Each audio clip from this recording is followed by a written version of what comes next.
gravă. Și o să zic eu, cum îndrăzești să-mi zici lapis? Tu nu vezi că sunt apă, că sunt vitalitate, că fără mine n-ar exista viața? Și în mijlocul episodului zic eu, apa. Nu zici asta. Okay, Începem? Da. Stai să-mi... ăsta, raionul. Behind the scenes, așa-i, exact. Cam asta e procesul când încercăm noi să facem Ce ceva. să ne contrazicem de câteva ori până să iasă ceva. Da, oricum, asta e și ideea. Opinii diferite aduc un plus. Da. Intrați pe live-ul Lavinie, vă rog eu. Mai am asta? Nu mai am link-ul. Vă rog Stai să văd dacă să posta clipul. Am postat și un clip. Un spam cu link-ul Lavinie de la live. Stai că îl știu pe de rost. Tata nociv își face iubită, hai acum să o cunoști.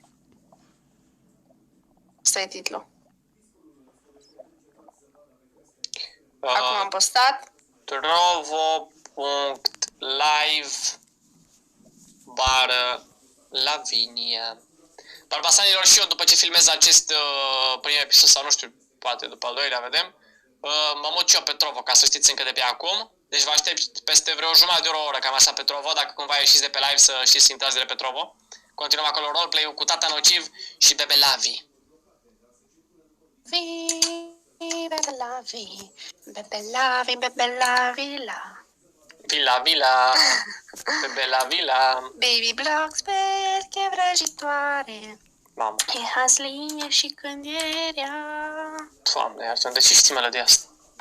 Pentru că am adorat desenele aia cu Baby Blocksberg, vrăjitoarea. Eu nu m-am uitat, m-am uitat foarte Tu te-ai uitat la Baby Blocksberg? Nu, că era mare pe atunci.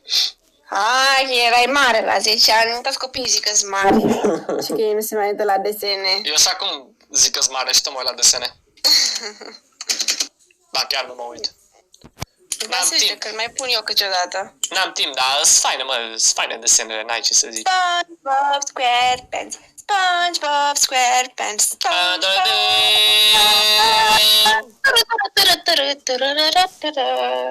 Da, vă așteptăm și pe grupul de Discord Easy Clan, acolo se întâmplă magia.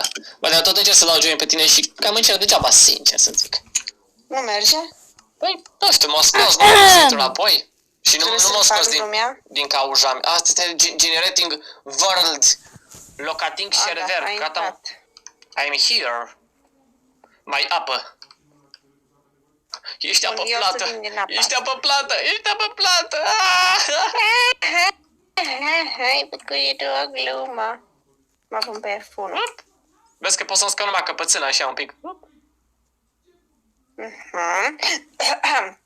Deci, încep eu să vorbesc, nu? Da. Deci începem? Știi de ce începi tu? Nu. Pentru că ești începătoare. Eram sigură. Deci eram sigură că asta nu e. Ce putea să numesc începi? Stai că mă scoate din Minecraft, mă, că nu pot să calibrez, că stai. Poate îți dau bani. Și nu mai intri în Minecraft. Ce glume de clasa 4-a sau mă. Bani permanent îți dau. Da, bun, hai. Ai intrat? I'm here. I'm here. Hai. Stai puțin. 2 secunde. O secundă și mi-a fost de ajuns. Ta-na-na. Ta-na-na.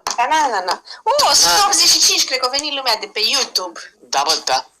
Da, bă, da. Eram 130 înainte. Am mai dat și eu un pic link-ul, dar nu cred că a intrat mai mult de încă 20 de la mine, 15-20. Mai dau link-ul. Dă link. Mergeți la fata cu părul RGB, așa va avea numele de YouTube, mai ingera și. Cum ar fi să-i păr RGB pe bune, să ți se schimbe culoarea? Băi, sincer, mi-ar plăcea, că nu m-aș mai duce la salon niciodată. Nu, dar să se schimbe așa odată la 2 secunde. Ca tastatură. Nu. Vreau să-l am așa și într-o zi să-l am albastru, într-o zi roz, într-o zi blond, într-o zi brunet, într-o zi șaten, într-o zi galben, într-o zi roz, într-o zi negru. Într-o zi mai filmăm și noi, dar nu în asta. 2, 3 și...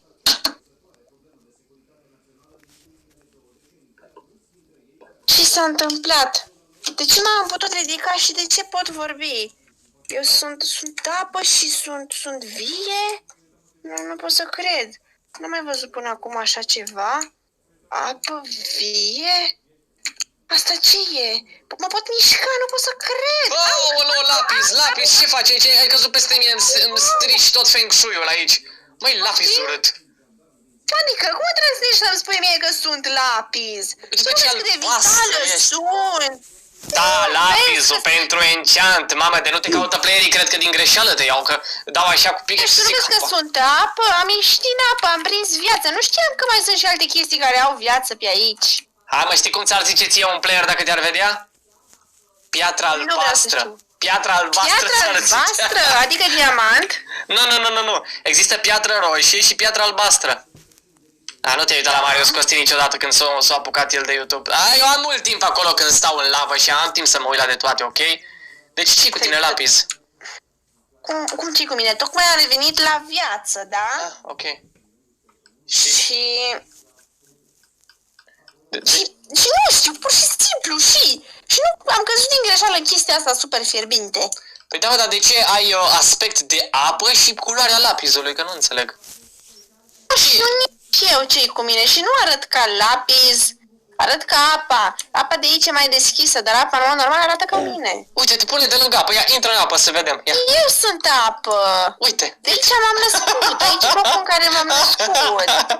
Uite-te De ce și râzi tu. de mine? Uite-te cum arățai la mine să vezi când intră eu în lavă. Ia, uite. Uite.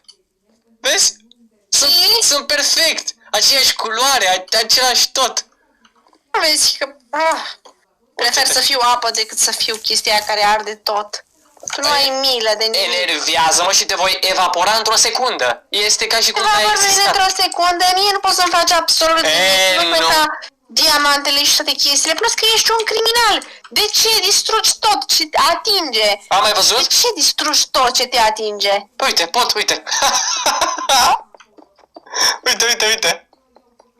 Distrugi școala vieților copii? Lasă-i mă că și așa, dacă îi prinde și fii atent, am avut o idee odată să stau așa, să mă pun deasupra acolo, uite așa, și când intră copiii în clasă, ia prefete că intri tu în clasă. Oh!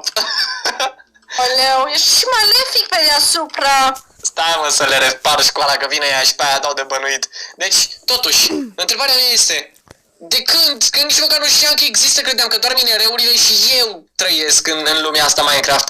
Credeam că doar noi avem viață, dar și tu? Adică... Știam că doar eu și minereurile alea îngânfate sunt. Nici eu nu le suport oricum.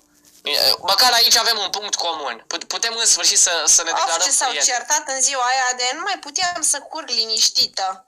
Doamne, iartă-mă că eu Atât de tare m-au disperat. m-am enervat atât de tare încât am vrut să cresc aici nivelul, să intru peste ei în școală. Nu mai puteam.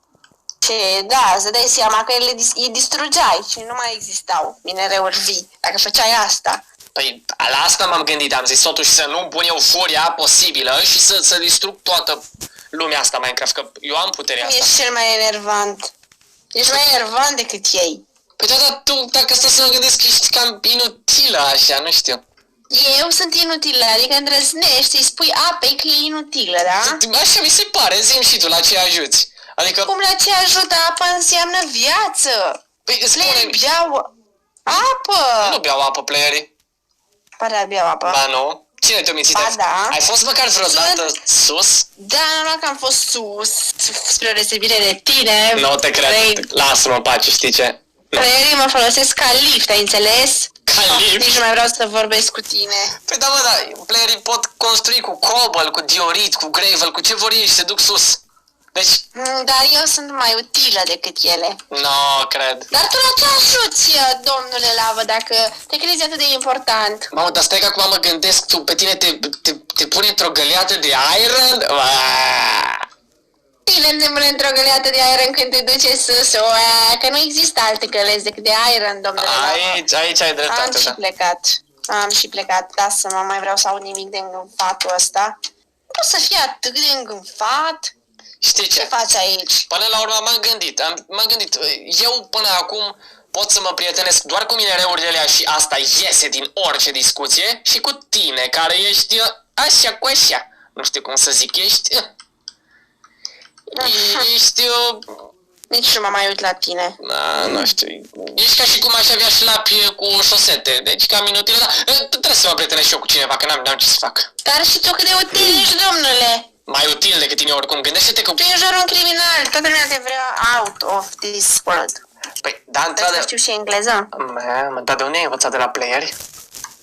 Da, vin foarte mulți player din toată lumea și mă folosesc aici. Da, mă, dar... Nu știu cum să zic. Gândește-te că fără lavă, spre exemplu, nu poți să faci portalul spre Nether. Da, și fără apă. Da, aici la fel. ai dreptate aici, da. Mă, noi suntem Deci mai... suntem utili, dar eu puțin mai utilă decât tine. Nu există, nu se Sunt poate. mai mult. Hai, știi ce, nici tu. Eu chiar vreau să mă prietenesc cu tine, să te scot la un pahar de apă combinat cu un pic de lavă, dar dacă nu vrei, știi ce? Deci, la un pahar de apă? Cât tupeu! Pe domnul Lava, așa ceva? Of, Doamne. Lasă-mă să dorm. Dar totuși arăta bine. Strălucea și face lumină pe aici. Băi. Ce tot vorbesc aici? Mă las vrăjită de îngânfatul acela? Băi, totuși, a pizza era așa, adică uite-te și tu. Nu e ca apa normală, că eu urăsc apa, e așa mai strălucitoare, e mai plăcubilă, așa, nu știu, e ceva așa, simt așa un corazon care pâlpâie în continuu, nu știu. Cred că m-am îndrăgostit de ea. Mi-aș dori și eu. Am tot văzut la player, se căsătoreau în Minecraft, făceau nunți, aveau bebeluși. M-am uitat și eu pe canalul Îngerașii. Erau atâția copii frumoși în Minecraft, aș vrea și eu să am un soț și un copilaș. Mă duc să-i fac cinste cu o găleată, bă. Ia. Uite, am ceva pentru tine. O găleată. De iron? Da. Și cu ajutorul ei... să facem? Ce? Să dăm profesorului. Aoleu, l-ai auzit și tu? Bă, ăla nu mai putea. Ăla era ceva gen... Iron, nu mai pot. Vai, Doamne, ajutor, ajutați-mă. Foarte amuzant. Da, m-a distrat și mi-a eu. plăcut.